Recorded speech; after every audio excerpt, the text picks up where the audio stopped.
Okay, so hi, Elle. Hello. You were first in my inbox for these chats, and it was so funny because one of the main things that you mentioned that you would love to share and explore deeper is something that I have been through exactly, and that was a long-term relationship ending and sort of the reflection time after that as well, and they were literally the same length, so Yeah, I thought that was so pretty weird. synchronistic. And yeah, I'm really looking forward to diving deeper into this with you today. So just before we go into like the nitty gritty, what what do you have like some pivotal moments sort of in your life up to this point or to that point of your relationship breakup that we're going to chat more about, that just give us a little bit of um context, like leading up to that point. Tell us a little bit about yourself and a few bits there. Yeah, okay. Well, obviously I've thought about that question myself quite a lot. um, and different things have kind of come up at different times. But I think the main thing for me was that I was really young when I met my partner at the time. So I was only 17 and he was a few years older. Mm, And yeah, so we were together for 8 years, really beautiful friendship and like a wonderful connection. But I think on my side, I kind of stayed in the mindset of that 17-year-old. So I didn't really grow into my own person, which I didn't really realize for the first maybe like few years, maybe 3 or 4 years. And then I started getting that feeling of, "Oh, I just feel like I don't have an identity, or I don't know what my identity is." And that, unfortunately, we it didn't allow us to grow together. So mm, that's what eventually broke us up, I think, was that sense of, I don't think we can actually grow together. Um, which was heartbreaking because nothing happened, no one did anything wrong. Um, so yeah, so for me, I think the independence was massive. I was extremely dependent on him, emotionally, and yeah, it just didn't really fit into the person that I truly wanted to be. Um, so yes, and we split up a couple of. It was a bit of a long breakup, I must admit, because we were extremely connected and we loved each other a lot. yeah. Um, but we actually moved in with my parents in COVID, during COVID, and we spent Okay. a year and a half there, and everything was fine. It was just, I think people could see that there's maybe like some tension, and yeah, and you know, I could have probably continued being like that with him for many more years if I didn't listen to my inner voice saying, you're not being yourself, you're not living to your fullest potential. um, Mm. and I can stay here safe and happy, but could I continue living with just not being my fullest self and living to my fullest potential? Mm. So Yeah, yeah. I completely appreciate that. So yeah, super young beginnings for you guys as well. Mm. You are a little bit younger than myself, I have to say. I was probably about another few years on from that anyway. So what did your relationship look like to the outside world, I suppose? What type of things did you get up to? What was part of your relationship? Well, to the outside world and to us, the majority of the time, we were perfect together. No one really saw our breakup coming because, yeah, from the outside we did look really happy, and it's really difficult thing to kind of explain because we were happy. It was purely Mm, that I didn't feel like I could be fully myself. But yeah, I mean, it was long distance from when I was 17. He was at university, um, And then after his uni, he got jobs in different places. So it was long distance for like 3 years. And then we eventually moved in together. He moved back to our hometown, which was a big shift for him. And then we eventually moved to Cheltenham, and we were there for a few years until COVID, when we moved back down here. But yeah, our kind of every day was quite normal. I mean, that's probably what part of the issue was. It was just normal. You know, we were happy plodding along. Yeah, just normal thing. I think a real turning point for me was that when I moved to Cheltenham, I moved because he got a job there. But I felt quite like lonely. So, and I was quite an anxious person as well. Found it difficult to make friends. So I made the choice to get stuck into stuff, try new activities. I started a CrossFit gym, and I met so many wonderful people. And I also was like, oh my gosh, I'm good at something. I'm a beginner, but like learning something new, it was brilliant. Yeah. I also joined a meetup group. So I met loads of women who were also looking to make friends, and tried activities with them. And yeah, a turning point for me was when I wanted to, obviously, for us to grow together and do things like that. And it felt like a challenge. So it was almost a weird shift of, I want to keep growing, and I'm feeling like we can't do it together. I definitely resonate with that aspect of like wanting this growth in terms of like more like meeting more people, being more social, finding more like-minded people.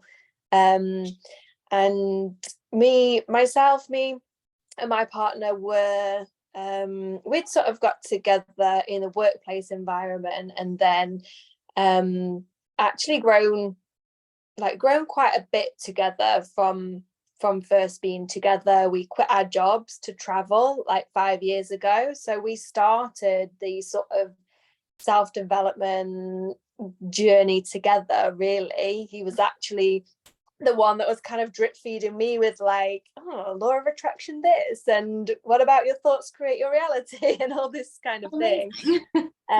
Which is super funny. But yeah, there was definitely a point with myself as well where I'm craving to meet more people that are like-minded, and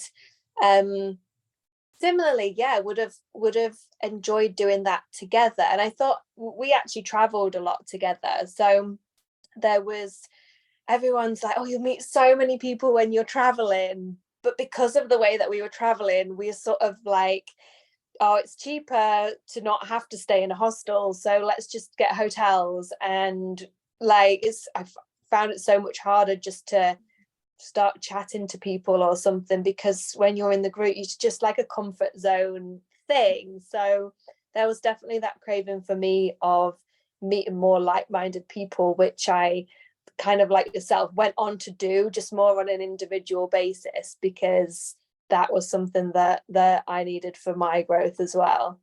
Yeah, absolutely. I think it's very difficult. Like if someone's got maybe a slightly different energy as well. I think this is a generalization, but women can be a lot more open-minded and less judgmental, I think. And that was one thing I struggled with. If it was like, oh God, no, I don't know that person, I'm not going to talk to them, or oh yeah, no, they look weird, or like, oh gosh, no, I'm not trying that because I've never tried it before, I'm gonna be rubbish.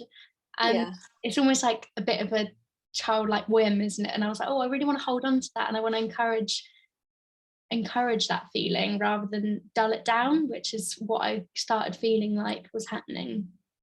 Yeah, definitely. And I think there can be so many stages, like especially in 8 years, right? We both had 8-year relationships. In 8 years, there's so many different stages and phases of that journey, that you just change and grow at all different points, or you feel like you're not growing or restricted at certain points as well. One of the things that I found quite difficult towards the end was that it's again sounds really similar to you. It was actually like, especially like logically, it was a very happy relationship. Like, we were growing, we were doing our self-development stuff, we were doing our individual things, we were doing things together, we would work on things like communication or like relationship stuff as well from different angles.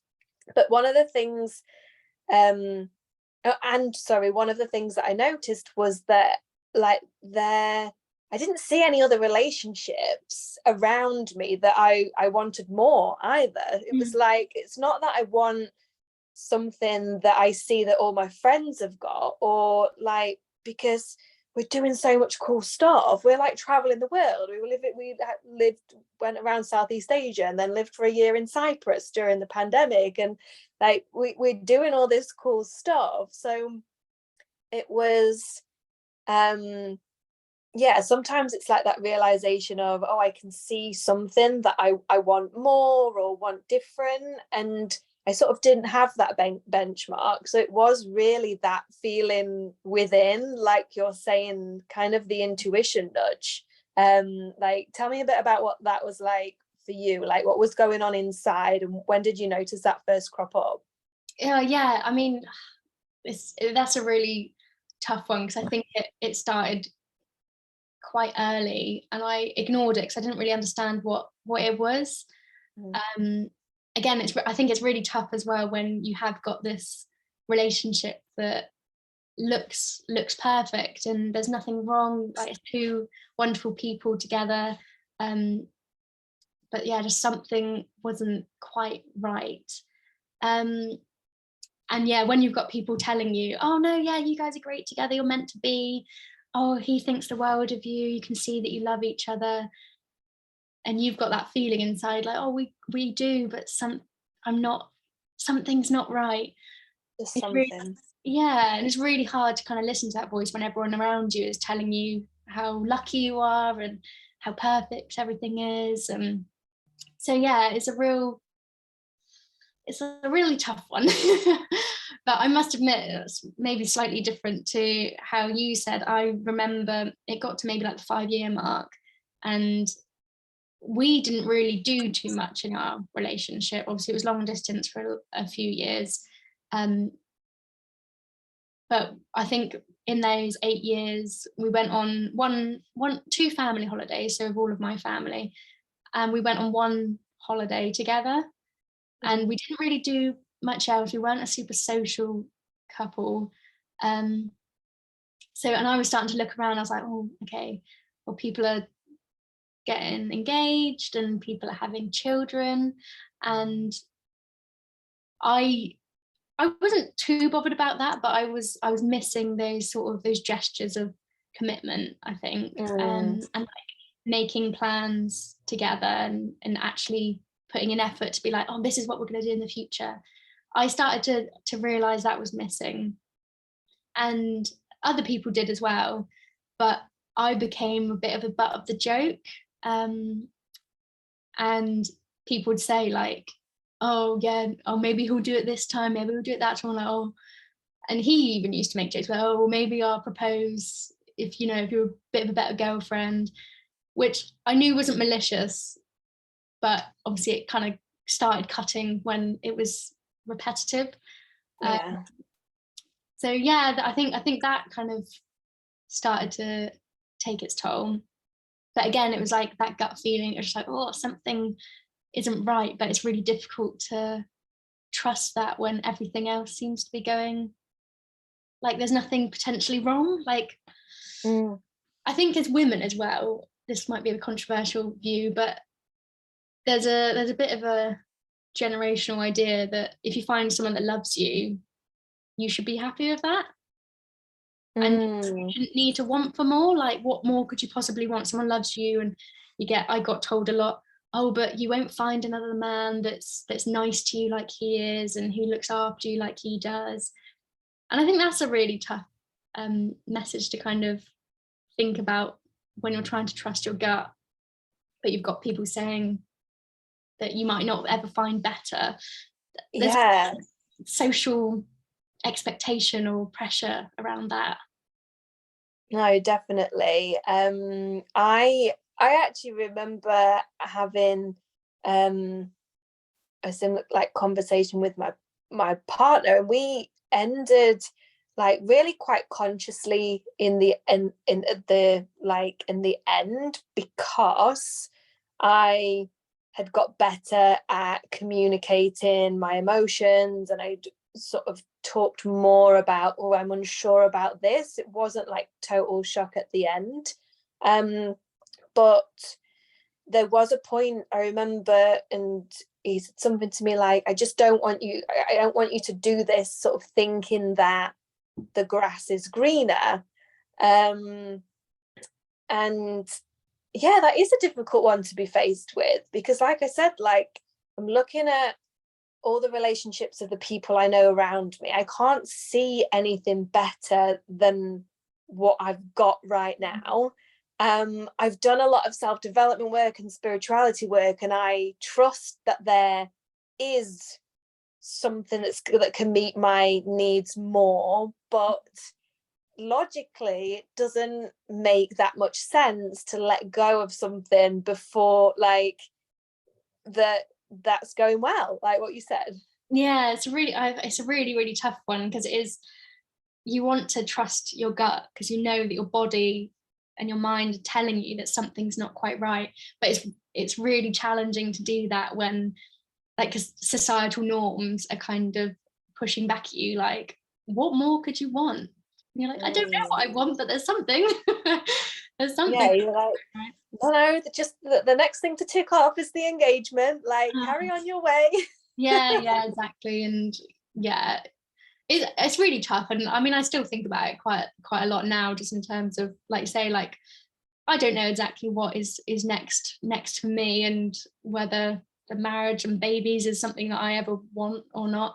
So you do find yourself kind of reflecting, like, oh, well, what would my life look like? And I don't know, it's there's just so many different pressures, I feel, which can make trusting your gut a lot harder. But I think the main message is that your gut is almost always right. As hard as it is to trust that, that is always what I preach. I don't always stick to it myself straight Yeah, up, but we try. we try. And even when I don't, like, if it takes me a little bit longer, I always look back and be like, I bloody knew it. I knew it ages ago. Yeah, no, it's so funny though, because I actually, 4 years before we split, so literally like halfway through the relationship, we split. I had ended the relationship, and I hardly tell anybody about it, because I kept a lot of my feelings to myself at that time. I like to try and get right in my own mind before sharing anything with anyone else, which is like completely backwards to now what I know and what is most supportive. But we yeah, after I think 2 months apart, and I was so certain, and my mum will still say to me now, you said you like you knew that you were doing the right thing, you told me, I know it's the right thing. But she was just supportive, and when I say we're getting back together, then okay, you go and do what Yeah. you feel is right now, and that's fine. And we sort of decided, I remember him saying to me like, I think it's just because we haven't got any goals, like we're not really working towards anything. We actually created this 30 before 30 list, that 30 things to do like within the next year or whatever until we were 30. And yeah, that gave us like a little bit of focus on doing some cool things, went on some cool trips and bought a house and did some extra cool stuff. But then there was still every now and again that I just get this feeling that I was having a wobble, and I would just think that was like my mood being off, or oh, I'm just like, it's time of the month and like that's why I'm feeling this way. And it's literally only a few years later when I was like, oh my God, all of that time now I've started learning about feminine energy, intuition, leaning into how your body feels. I was like, that was all nudges from my intuition cropping up. That was that voice speaking. Yeah, little nudges, like something's not right, and you know what it is really, but yeah, exactly. It's funny you say that, actually, because when my partner and I had been together a couple of years, I actually did exactly the same thing. So I was 19 at the time, and I'm a super sensitive person as well. So what you're saying about like emotions coming up, and you'd think, oh, it's just my hormones. I would feel that quite deeply, and I like get very foggy minded, and it was really stressful. But yeah, after 2 years, I just thought something's really not right. Like I don't think I'm happy, and it's not you, because you're perfect and wonderful. But I oh, sorry, my phone just rang and it's connected to my okay. Yeah, so I was just said, something's not right, and I think we need to split up. And it was heartbreaking and horrible, and but it ended, and I think we spent maybe 4 months apart. And then so I was extremely emotionally dependent on him, and it was actually something had happened that summer, and we ended up getting back together through my emotional state. I felt very vulnerable, and felt like he was really there for me in just like a physical aspect of like he would cuddle me and make me feel better that way. So we ended up getting back together, and then we're together for another 6 years. But there were bumpy times within that. Again, it was when that feeling would come, and annoyingly it does tie in with your hormones, so it was very easy to just be like, oh, I'm just emotional because I'm coming on next week. And obviously he struggled to understand that as well and kind of keep up with it, and I was still learning how to communicate as well. So yeah, they would keep coming, and then eventually it did just get to the point where actually this is just getting a bit too overwhelming, and I know that this isn't right. And then Did you have like, do you remember thinking like a moment of, I've got to do this, I have to have the conversation, this has to be the end? Was there like a moment that you can recall? Yeah, absolutely. Yeah, it was a bit of a messy moment in terms of random stuff going on, but obviously we were living at my parents' in a little garden room that they have in their garden, so it was quite a confined space, but we were okay because we were used to living in a small flat. But yeah, so it was COVID. I was working from home, just through a laptop, and I'd got extremely overwhelmed and stressed with that, because my work was in Cheltenham, but I was down in Dorset. It was all very stressful. Our work was stressful, and I actually ended up getting signed off of work for 3 weeks, I think. And I started speaking to a counsellor for the first time. No, that's a lie, actually. She was the second one I'd spoken to, but so I'd spoken to her, and I remember it was literally our first session, and we'd spoken about like what stresses there were and stuff like that. And it was a bit of I'd say like a half light bulb moment, because I know deep down I knew it wasn't right, but it was this kind of rest of like a dimmer switch just went up and full. Yeah, I got you. And it was like, oh my gosh, I need to have this chat with him. It's not fair on me, but it's not fair on him. It's not fair on anyone for me to just keep dragging this out. And then I literally got off the call, and a couple hours later we'd had the conversation, and then he left that in the evening. So it was a really big day. So I've always been an advocate since then to be like, my gosh, get your words out, because they're so powerful when you do they're all in your head, all jumbled together, but as soon as you either write it down or tell someone unbiased about what you're feeling, like it's so powerful. Yeah, and the power of someone who can hold space for you, like therapy, coaching, that you can actually just take yourself out of being right in the middle of it for a second and just look back and think, okay, this is actually what's going on from an more objective point of view, and this is how I'm feeling whilst I'm in that, irrespective of who's around me and the comforts and all the good stuff as well. Yeah, and trying to protect other people's feelings as well. When you're speaking to someone unbiased, who's literally just there to listen, you know, I found myself being like, oh, but they do this because, and they're like, they're not here. You don't need to worry about their feelings. What are you really feeling? And then sometimes you'd say something out loud and you'd almost catch yourself and be like, wait, what? That is ridiculous. Why do I think that? And it's so powerful hearing those words come out of your mouth and kind of, detaching from them almost. Yeah, I'm just thinking of a couple more moments in my life where I have proactively since sort of sought that external person, that third party person, just to speak through the situation. And like you say, you can almost hear it as you're saying it then, like when it's somebody else. I didn't have that, I don't think, for the breakup, because I was still very much in the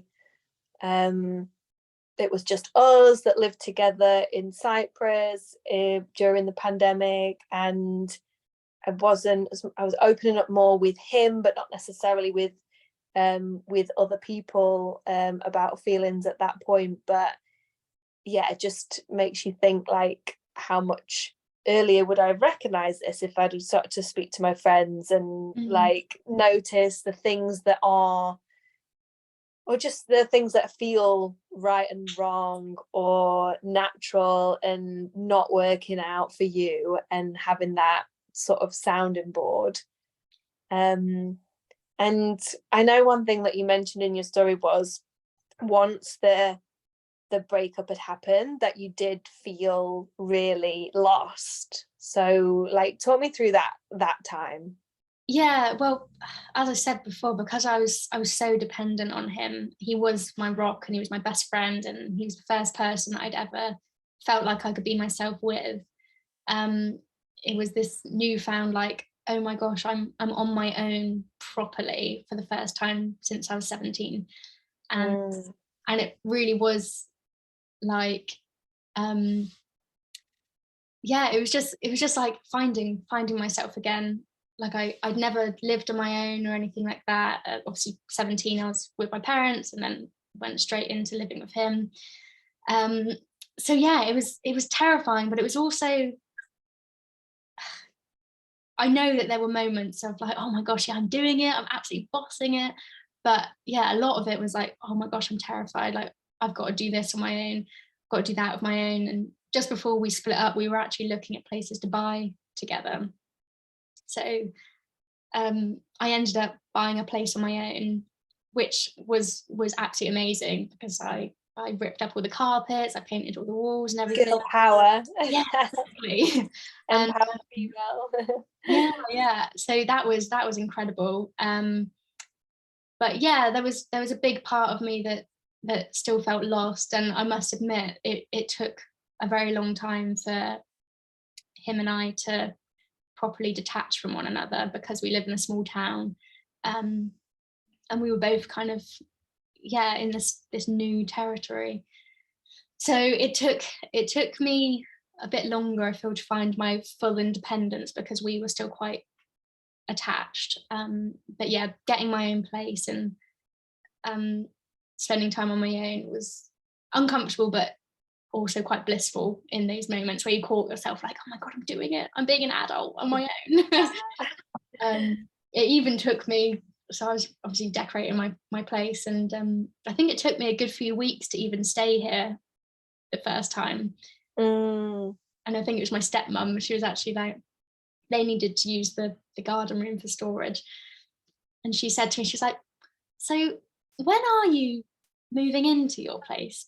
And I remember it like hit me. I was like, oh gosh, yeah, no, okay, yeah, I'm gonna stay there tonight. I'm gonna go do it. And I was just, I didn't realize I was doing it, but I was putting it off. I was really scared, and thinking the worst. And Oh, bless you. yeah, but that first Oh, night, I yes. remember getting here and just being like, oh my gosh, okay, I'm on my own.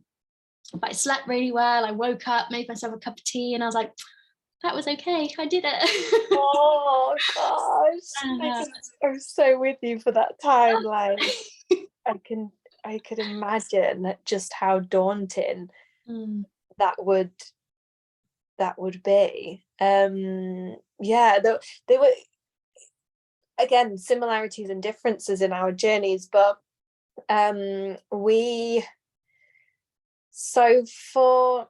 because I was learning a lot, but like about feminine energy and intuition, and then everything sort of tied up. I started working with this coach, and even before I think we had our first session, I was like, oh God, that's my intuition that was telling me all of these things. This is what I now need to do to act on it. And it felt all of a sudden really quite urgent to do that. And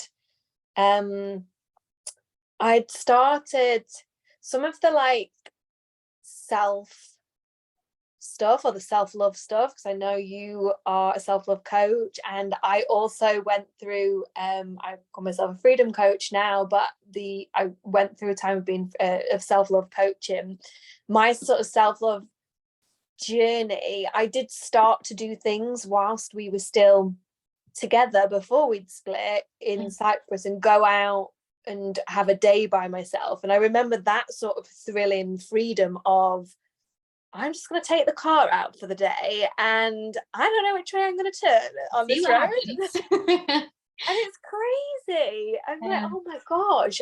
Because I also, although I'm probably about 7 or 8 years older than you at this point, but I'd still sort of really continuously been in longer term relationships without much, with, a few months in between, but not really any sort of time where I'd had that time to myself to think about what I really want for myself and my life. It was just another, a new relationship came along, and I remember doing things now that, and people will still say, I'm sure you get this as well, that like how brave you are for doing these things now. But I remember the first time I did things like I went down to this vegan cafe that's in Paphos, and went and had a meal on my own, and I was like, oh my God, I feel like everyone's watching me and looking at what I'm doing. Like, what do? I don't want to be on my phone all the time, but also, like, if I'm not doing that, like, what am I doing? I just look like a freak. Like, what faces am I pulling? It was so bizarre, such discomfort. But yeah, I know. I remember, like, I didn't really realize at the time, but I was like proper anxious. Like, I didn't really like to go outside on my own. Like, I wouldn't want to. I mean, it didn't seem that intense at the time, but it was like, if I'd have to really like psych myself up to go into town. Like, oh, there's no reason for me to go into town, but I don't want to stay in the house. And oh gosh, what if people see me on my own and I'm going to look ridiculous? It's like, oh my goodness. But I even started going to the beach on my own, like regularly, a couple of years ago. And even that, I remember the first time going down, I was like, okay, right, I'm packing my stuff. I'm doing it. I'm going on my own. I'm not going to tell anyone I'm doing it. And I just sat on the beach. I'm like, yeah, I think this is okay. And then you just relax into it, like, oh my gosh, why did I not do this sooner? But it is that like terrifying, like vulnerability, like being on your own. yeah, Again, like I really felt like I was stuck for ages in that 17-year-old version of myself, and it was like, oh, I've not grown into my independence, and I really have to do it. Figure out what I want to do for myself, rather than hoping that everyone else is just going to catch me and keep me safe. Yeah, that's so true. It's kind of like exposure theory then, isn't it? Like, the more you do it, the more it just becomes normal, and one thing leads to another. And after our breakup, we still stayed together in Cyprus for another about 6 months, because we still had the place. It was also the pandemic. We were amicable. The relationship breakup was quite conscious, for want of a better word. And so the I'm trying to think what I was gonna say with that, but yeah, afterwards then it was the next step for me was then, okay, so I really love traveling, so the next adventure is like, okay, I'm going to solo travel now. Like, now I've done all these little things for myself, the next step, because I know travel and feels comfortable to me in one way, then yeah, I can do that by myself, and I'm going to go somewhere that feels safe and feels, you know, a part of comfort there, but also you just kind of keep then, I think, stepping a bit more out your comfort zone each time, and you can just all of a sudden do all these amazing things by yourself, and people are then a few years later like, well, how are you just like traveling around Mexico on your own? I was like, okay, wait, I didn't just trip to Mexico and do that on my own. I built that up by, firstly, I went to Lisbon, which was super safe, and firstly I traveled with somebody else, and to get to that stage I went on a 1 month trip with my friend like 10 years ago to Thailand, and you know, all the little bits that make up the journey. Yeah, absolutely. And it's so amazing when you look back, and if you think, oh, that one trip to a vegan cafe on your own has evolved into you solo traveling on your own and having your own business, and it's like they're all amazing things, but yeah, you don't really see it at the time because it's just like, I've just moved a little bit along, and then it's like, whoa, look how far I've come. So yeah, look where we're at. I think that's I feel like imposter syndrome comes in with that a little bit, because you're like, oh gosh, I'm telling people to do, you know, to trust their intuition and stuff, but obviously you're always in that space of, okay, I'm going to push myself to do the next thing, I'm going to make myself do that. And obviously they seem like massive things to other people who are taking steps down here, but it's the same feeling, isn't it? It is that same feeling of anxiety and like, oh, okay, I'm going to trust myself to do this. So whether it's going for a cup of coffee on your own, or planning a trip on your own, it's still that same feeling. Exactly. I remember I try and like keep it real on Instagram as well, so I kind of try and be like, oh, by the way, like, I wasn't so brave as to just, like, one of my best friends years ago just went and did Australia for 1 year, first ever like solo travel probably, but just traveled that far, went the other side of the world and did all of the things in one go. I was like, no, don't get me wrong, I'm not that big a risk taker. I just do little things and then more of them and go from there, like exactly, little increments, and then it's like, oh, that step doesn't seem as big because I did actually just do this sort of thing, rather than, oh, I've gone from living with my parents and never leaving my little town to go into Australia for a year. Like it's rarely like that. Exactly.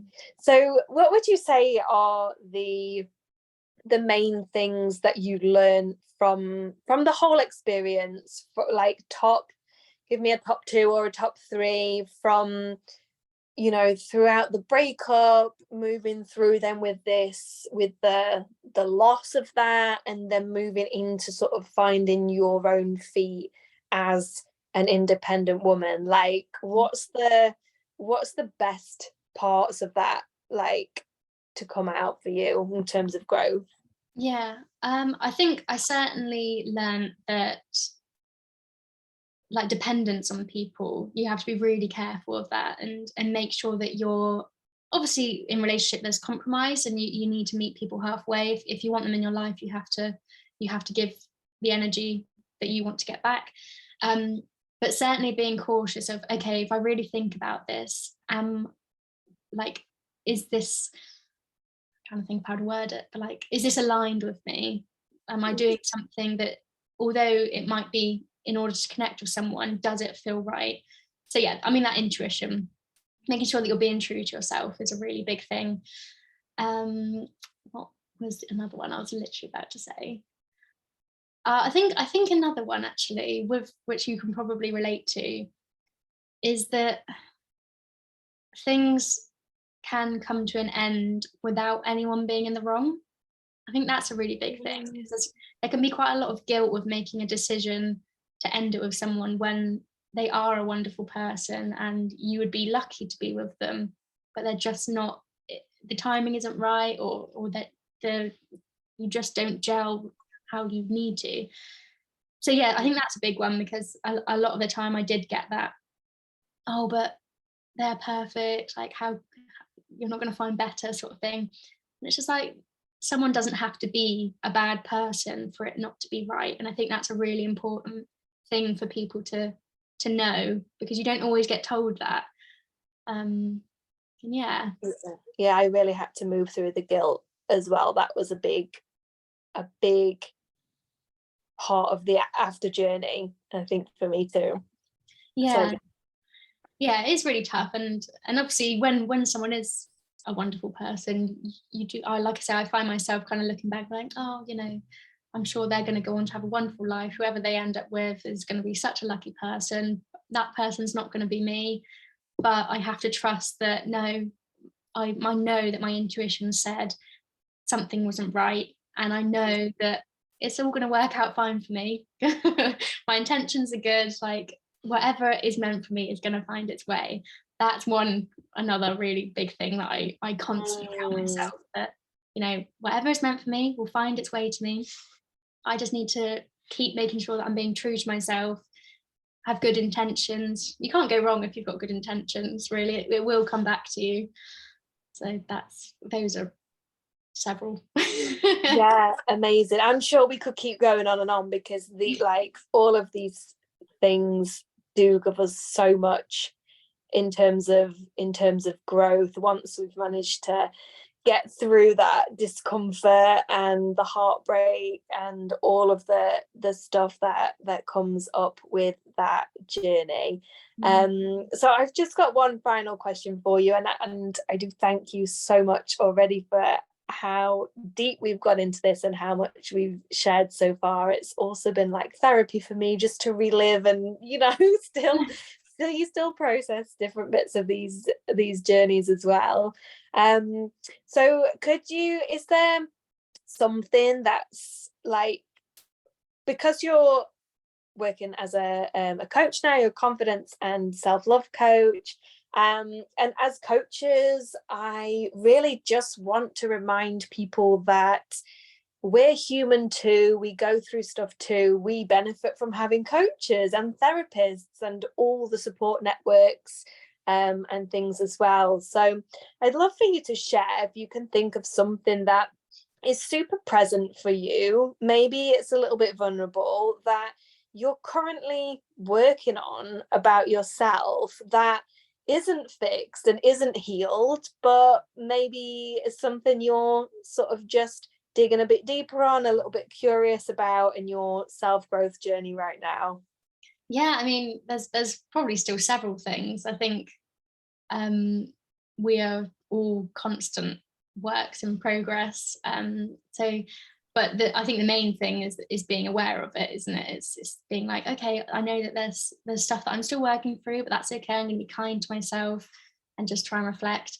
But yeah, I think being independent is still something that I'm constantly working on, because obviously that was only a couple of years ago. So I've come so far, but I know that there's still a lot for me to do. And trusting that intuition again, like, sometimes you're just like, oh gosh, is that really what I'm telling myself? Is that really? Yeah, like, come on, give me a break.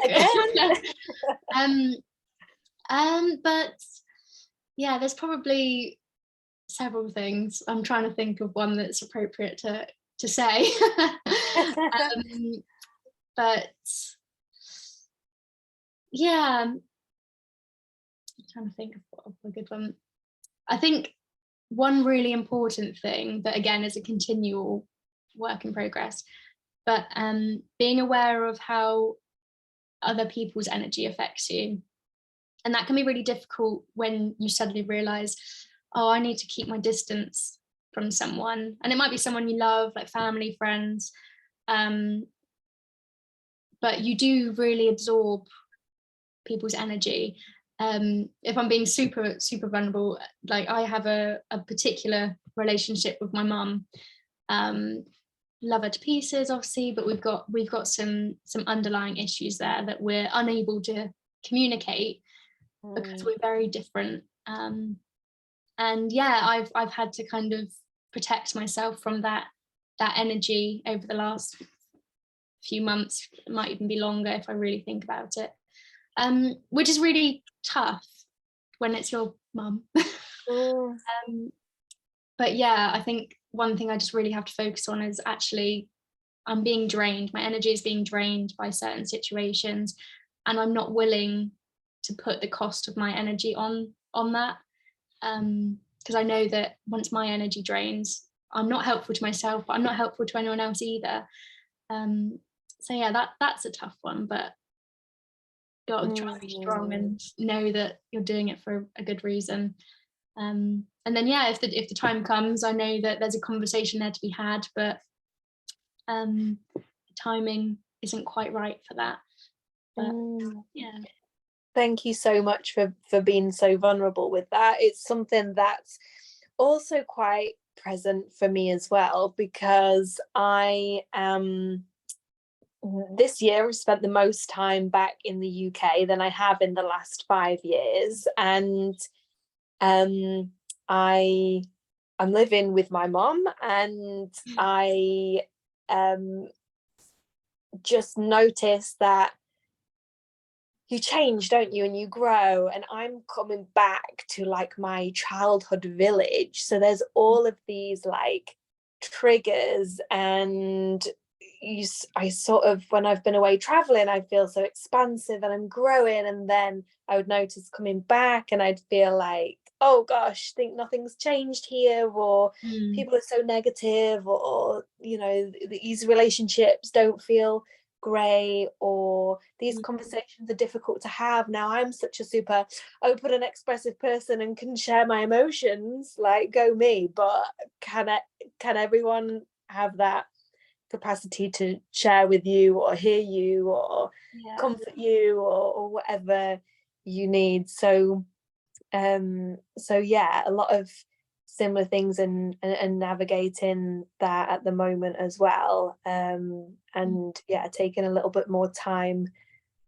now intentionally at home to do that rather than just booking the next flight. I've realized that there probably was a bit of escapism in my travel before, which I hadn't noticed because it was all very much, I'm going to learn a lot of lessons and grow in certain ways, but for this it's actually quite cool just to be home and to sit through the discomfort at times and notice and observe and see where I'm being judgmental or what's triggering me and where's the mirror and all of that stuff. So that's a good thing to point out, actually, isn't it? Like, I think when you change your mindset into kind of more open and feeling like everything has the potential to be a lesson, you think sometimes like, okay, why am I being shown this? What is it within myself that I need to work on more?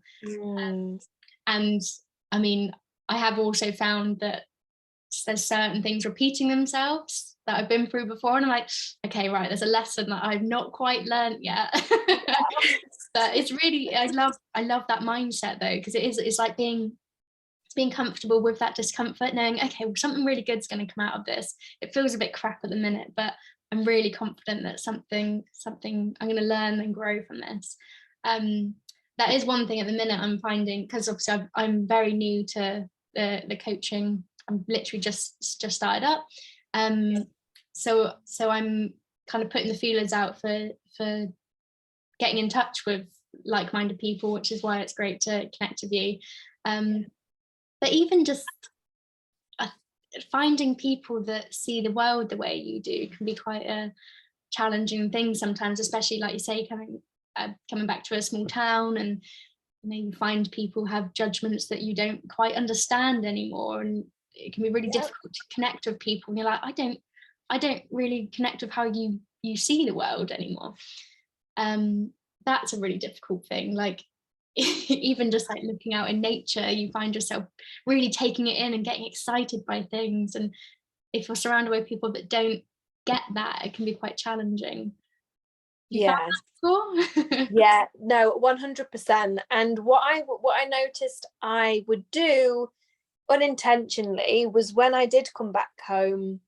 So generally I'd be back home for maybe up to 3 months in the last few years. And it's very easy to tell myself that there are no like-minded people around here. I only find those when I'm traveling. That's where all the like-minded people are, the travelers, or the people who are open to seeing things differently. And I don't know, it was probably at some point last year between trips, I was like, okay, I'm just gonna like have a little look and see what is about. Like think, like you said before, let's have a little look at meetups here. Like that's what I was doing abroad. So let me see if there's some meetups around here, and let me see if I loved salsa dancing in Mexico. Let me see if some salsa classes quite close, and let me see if I can do some of the stuff that I think is just about traveling and freedom and bring that into my life here now. And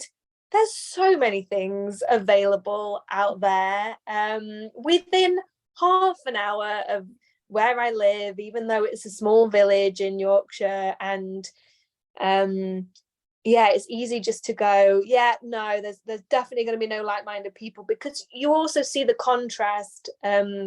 I actually do some shifts in my local pub as well, right? So one thing that kind of blew my brains when I came back maybe this time last year and started to work there was like, oh gosh, like people's opinions and views and things that were coming out in that setting, I was like, oh, I didn't know we even still thought like that. Yeah. And just okay, we're still just like, again, noticing the judgment within myself and working through all that and seeing their like hearts of gold honestly now as well. But thinking, oh yeah, I didn't realize, like, I forgot we sort of just did casual racism and misogyny like that. Yeah. And oh my god, what, we're still like drink driving, like who does that? I thought like prehistoric times. But the like, I suppose two things from that is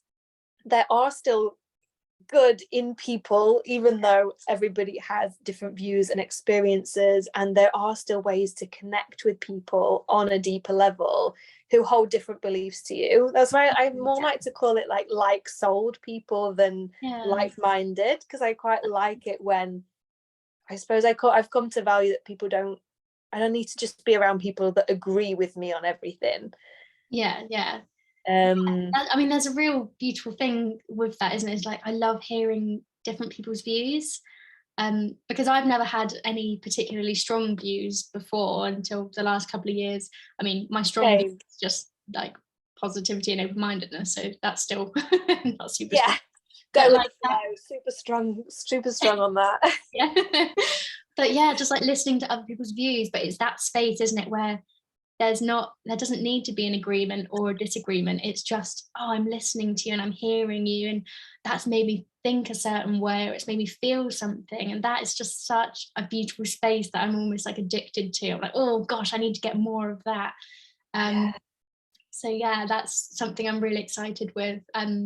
This next stage, I'm like, oh gosh, I'm so excited to connect with new people and also just help other people get into that space as well, and have the confidence to be like, your views matter and just your space matters. Just by being present, you are giving so much to other people and in turn yourself. So that's one thing that I'm just like, it's such an addictive feeling when you meet those people and you're just like, yes, I can vibe off of you.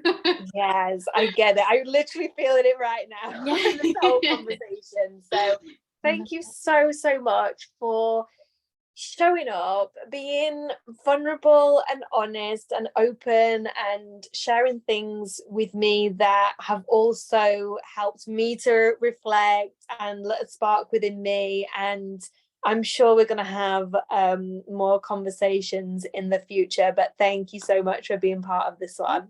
Thank you for having me. It's been brilliant. I feel exactly the same, like I feel a bit buzzy now, like yes. That was a good conversation, and it's good to reflect and yeah, just kind of refresh those thoughts every now and then, so it's really good. Thank you so much.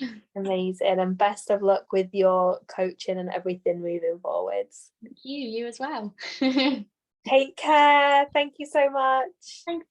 Bye.